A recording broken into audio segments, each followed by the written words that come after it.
ഗും ഗുരുഭ്യോ നമഃ. ഏവർക്കും പ്രണാമം. നമുക്ക് ശ്രീ വാൽമീകി രാമായണത്തിലേക്ക് തന്നെ മടങ്ങാം. ശുക്രാചാര്യരുടെ ക്രോധവും ശാപവും കേട്ട യയാതി മഹാരാജാവ് അത്യധികം ദുഃഖിതനായി. എന്നാൽ തനിക്ക് കൈവന്ന ജര മറ്റൊരുവനെ പകർത്തുവാൻ കഴിയുന്നതാണെന്ന് അറിഞ്ഞ നഹൂഷസൂനു യദുവിനോട് പറഞ്ഞു, മകനെ യദു, നീ ധർമ്മജ്ഞനാണല്ലോ. ഹേ നന്ദന, എനിക്ക് കിട്ടിയ ജരയെ നീ ഏറ്റുവാങ്ങൂ. എൻ്റെ വൃദ്ധത്വം മറ്റൊരാൾക്ക് പകർത്താവുന്നതാണ്. സുഖഭോഗങ്ങളിൽ എനിക്ക് സംതൃപ്തി വന്നിട്ടില്ല. ഹേ പുരുഷാർഷഭ, കീർത്തിമാനായ നീ എൻ്റെ ആഗ്രഹം തീർക്കൂ.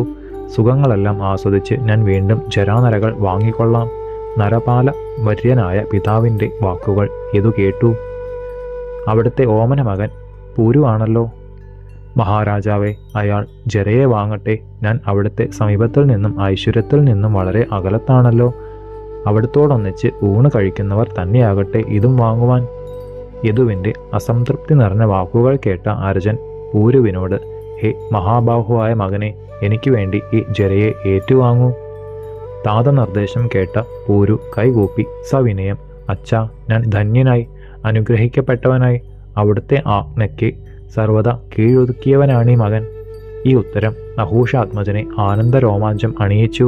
അതുല്യ സ്നേഹവായ്പോടെ ജരയെ പുത്രന് നൽകി. യയാതി യുവാവായി തീർന്നു. 1000 ഉത്തമ യജ്ഞങ്ങൾ യഥാവിധി നിർവഹിച്ചു. അനേകായിരം വർഷം ഭൂമിയെ സംരക്ഷിച്ചു. ആഗ്രഹങ്ങളെല്ലാം അനുഭവിച്ച് സംതൃപ്തനായ അവനീശ്വരൻ ആത്മജന്റെ അടുത്തു ചെന്ന്, ഓമന മകനെ, ഞാൻ ന്യാസമായിട്ടാണ് ജരയെ നിന്നിൽ വെച്ചിട്ടുള്ളത്. അത് മടക്കി തന്നേക്കൂ. താൽക്കാലികമായി കടം തന്നതാണ് ഈ ജര. ഒട്ടും വ്യസനിക്കാതെ അതങ്ങ് മടക്കിത്തരൂ. ഞാൻ നിന്നിൽ ഏറ്റവും സന്തുഷ്ടനായി പ്രീതിയോടെ കൃതാർത്ഥതയോടെ നിന്റെ പട്ടാഭിഷേകം നടത്തുകയാണ്. ശർമ്മിഷ്ഠാസുതനോട് ഇത്രയും പറഞ്ഞ ഭൂപതി ദേവയാനി പുത്രനെ ദാരുണമായി നോക്കിക്കൊണ്ട്, എൻ്റെ മകനായി ജനിച്ച നീ ദുർദർശനായൊരു രാക്ഷസ ആത്മാവാണ്. എൻ്റെ കൽപ്പന ലംഘിച്ച നിനക്ക് രാജത്വത്തിന് അവകാശമില്ല. അച്ഛനും ഗുരുവുമായ എന്നെ അവമാനിച്ച നിനക്ക് അതിക്രൂര ചിത്തന്മാരായ യാതുദാനന്മാർ ആത്മജന്മാരായി രാക്ഷസാകാരത്തിൽ ജനിക്കട്ടെ.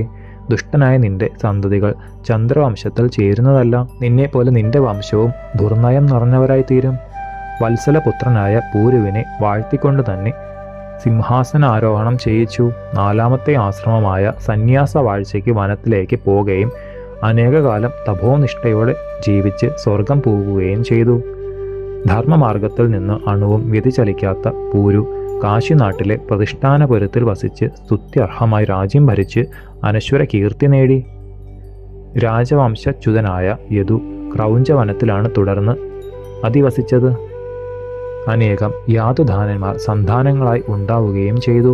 ശുക്രാചാര്യർ നൽകിയ ശാപത്തെ നഹൂഷതനയൻ ഇങ്ങനെ ക്ഷത്രിയധർമ്മം കൊണ്ട് സഹിച്ചു. നിമി മഹാരാജാവ് ക്ഷമിച്ചില്ല. കുമാര, എല്ലാം വിശദമായി ഞാൻ നിന്നോട് പറഞ്ഞു. ഹേ സൗമ്യ, സങ്കടക്കാർ ആരെങ്കിലും ഉണ്ടെങ്കിൽ ഉടനെ വരുത്തൂ. മൃഗമഹാരാജാവിന് പറ്റിയ പോലെ തെറ്റ് പറ്റരുത്. ശരൽക്കാല ശശാങ്കനെ പോലെയുള്ള വദനത്തോടു കൂടിയ ശ്രീരാമചന്ദ്രൻ ഇത്രയും അരുളി ചെയ്തപ്പോഴേക്കും നക്ഷത്രജാലം ആകാശത്തിൽ നിന്ന് പതുക്കെ പതുക്കെ മാഞ്ഞു തുടങ്ങി. ചായം മുങ്ങിയൊരു പുടവ പുതച്ചതുപോലെ അരുണകിരണങ്ങളുടെ ചുവപ്പ് കൊണ്ട് കിഴക്കേ ദിക്ക് നയനാനന്ദകരമായി പ്രകാശിച്ചു. സൂര്യൻ ഉദയാദ്രിയിലെത്തി. പൂർവാനത്തിലെ കർമ്മങ്ങളെല്ലാം വിധി പോലെ ചെയ്ത് അംബുജലോചനൻ ധർമ്മസിംഹാസനത്തിൽ ഇരുന്നരുളി. രഘുരാമ ഭൂപാലേന്ദ്രന്റെ 4 പുറവും രാജധർമ്മങ്ങൾ സംരക്ഷിക്കുന്നതിൽ ജാഗരൂകരായ പൗരന്മാർ, ബ്രാഹ്മണവര്യന്മാർ, ഗുരുവരൻ വസിഷ്ഠ ബ്രഹ്മഋഷി, ഋഷീന്ദ്രനായ കശ്യപൻ, വ്യവഹാരവിഘ്നരായ അമാത്യന്മാർ, ധർമ്മപാരംഗന്മാരും നീതിജ്ഞരുമായ സാമന്തരാജ സഭ്യന്മാർ എന്നിവർ യഥാർഹം ഇരുന്നു. ദേവേന്ദ്രൻ്റെയും വരുണൻ്റെയും അന്തകൻ്റെയും രാജസദസ്സ് പോലെ ശ്രീരാമരാജ സിംഹന്റെ സദസ്സ് സമുജ്വലമായി. അക്ലിഷ്ടകർമാവായ രഘുവരൻ ലക്ഷ്മണാന്വിതനായ ലക്ഷ്മണനോട്, സുമിത്രാനന്ദവർദ്ധകനായ ഉണ്ണി, സങ്കടക്കാർ ആരെങ്കിലും ഗോപുരത്തിൽ വന്നിട്ടുണ്ടെങ്കിൽ വിളിച്ചുകൊണ്ടുവരൂ. അഗ്രജന്റെ ആജ്ഞ അനുസരിച്ച ലക്ഷ്മണൻ പടിക്കൽ ചെന്ന് കാര്യാർത്ഥികൾ ആരെങ്കിലും ഉണ്ടോ എന്ന് വീണ്ടും വീണ്ടും അന്വേഷിച്ചു. എനിക്കൊരു കാര്യമുണ്ട് എന്ന് പറയുവാൻ ഒരുത്തനെങ്കിലും അവിടെ ഉണ്ടായിരുന്നില്ല. ശ്രീരാമചന്ദ്ര പ്രഭുവിൻ്റെ രാജ്യത്തിൽ ആദിയോ വ്യാധിയോ ഉള്ളവർ ആരും തന്നെ ഇല്ലല്ലോ. ഭൂമി മുഴുവൻ സസ്യപൂർണം, സർവ ഔഷധ വീര്യവുമുള്ളത്. ബാലനോ കുമാരനോ യുവാവോ അകാല മൃത്യുവിന് ഇരയായില്ല. ധാർമ്മികപൂർണമായ പരിപാലനത്താൽ യാതൊരിടത്തും ഒരു വിധത്തിലുമുള്ള ഉപദ്രവവും ഉണ്ടാകാറില്ല. ശ്രീരാമസ്വാമി രാജ്യം പരിരക്ഷിച്ചിരുന്ന കാലത്ത് സങ്കടക്കാരെ കാണുകയേ പതിവില്ല. ലക്ഷ്മണൻ തൊഴുതുകൊണ്ട് ജ്യേഷ്ഠനോട് വിവരം ഉണർത്തി. രാജരാജേശ്വരൻ വീണ്ടും, കുമാര, ഒന്നുകൂടി അന്വേഷിക്കൂ. ഏതെങ്കിലും കാര്യത്തിന് ആരെങ്കിലും വന്നിട്ടുണ്ടോ എന്ന് എല്ലാ സ്ഥലത്തും ആരായൂ.